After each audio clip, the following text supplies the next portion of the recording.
This is a message to all the Christians on this app. Please let me go to hell. This is a message to all the Christians on this app on behalf of all the heathens. Please just let us go to hell. Like, just let us go there. And we are asking you to let us go there so you don't have to worry about saving us anymore. You don't have to comment on everything anymore. You can let us go there. We want to go there. Because every day, here are the comments that I get. Number one, I'm such an idiot for thinking that the world just popped up into existence. Because what people will do is say, I believe in God and a creator, and it makes more sense because there's creation, so there must be a creator, not realizing that they've just placed a middleman in the problem and backed the problem up a step, and they didn't solve anything. Because then you have to answer, how did God come into existence? And if God always existed without being created, then you admit that things can exist without creation. So then why can't the universe just exist? And even if you prove deism, you still have all your work cut out for you in proving that God is in any way good or interacts with the world or is worthy of worship or which one is the right God. You literally solve nothing by adding God to the mystery of existence. The most rational response to looking at the universe and the origins of the universe and the origins of consciousness is to say, I don't know, not let me ask what first century Palestinians thought, since they didn't even know that germs made us sick. Maybe we can just leave them where they are and have a modern conversation about the mysteries of the universe. Number two, I get just read the Bible. I have a master's degree in theology. I studied medieval exegesis, and they say that as if there's only one interpretation or message of the Bible, when there is not one single doctrine, not one, that is consistent throughout the Bible. This is why you can use the Bible to do just about anything. The Bible solves nothing. It is just a complex, long-form conversation where you can glean wisdom, but there's not anything there that you can use as a foundation to build a life.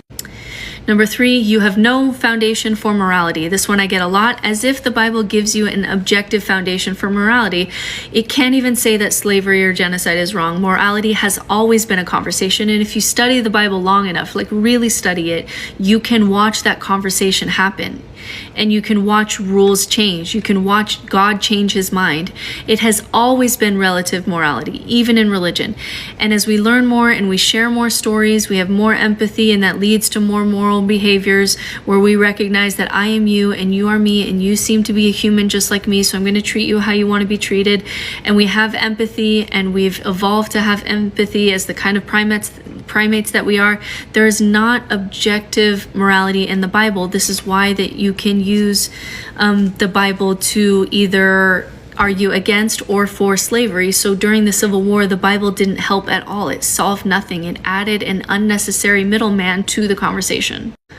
Number four, repent or be destroyed. This one is annoying because if I, as a spiritual atheist who lives a moral life as best I can, and I left religion because of my moral and intellectual compass that was given to me by God, and then I'm punished for it because I didn't believe the right things, then it is an immoral God, and it doesn't need to be worshipped, because either character matters or it doesn't. And if it doesn't, then it's just luck. And if it's just luck that gets you into heaven, or being born into the right belief that gets you into heaven, that's not a God worthy of worship. So why tell me every day that I need to repent or be destroyed? Number five, just have faith. That is the ultimate thought-ending cliche that believers use to deal with cognitive dissonance.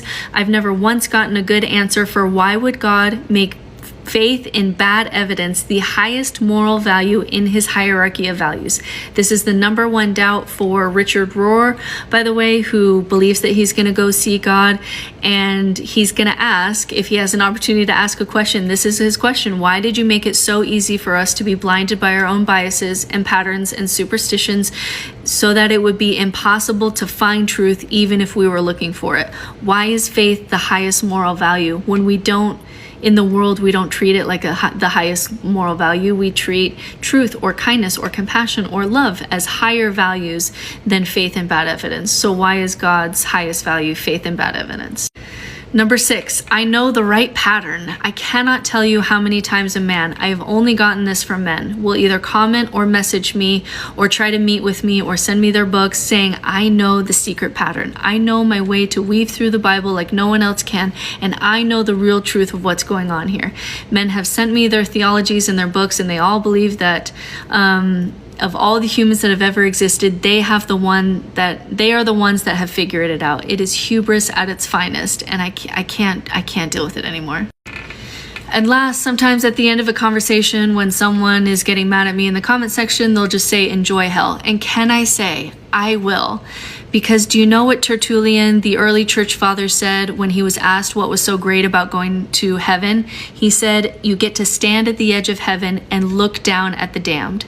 And I know that's what you want. You want that moment where the whole world says that you were right, and you want to stand in heaven. And the great thing about standing in heaven is you get to look at me burning in hell because I believed in the wrong thing.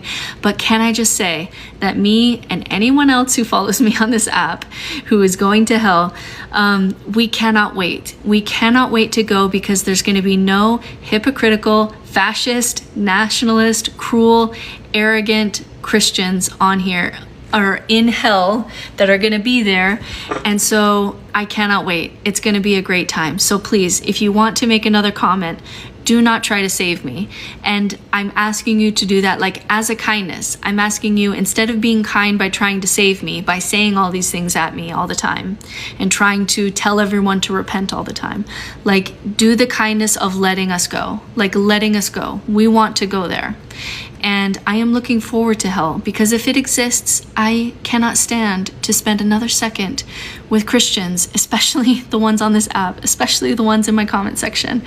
And so just let me go, and I'll call it a kindness.